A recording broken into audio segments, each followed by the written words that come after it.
கைகளில் உன்னை தொடாமல் கண்கள் தூங்குமா சந்தன தேனை தராமல் தாகம் நீங்குமா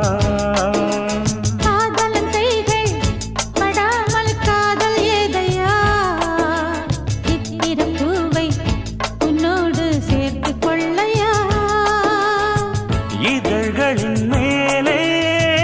இதழ்களினாலே கதைகளை தீட்டு சுகக்கொடி ஏற்று மன்னவனே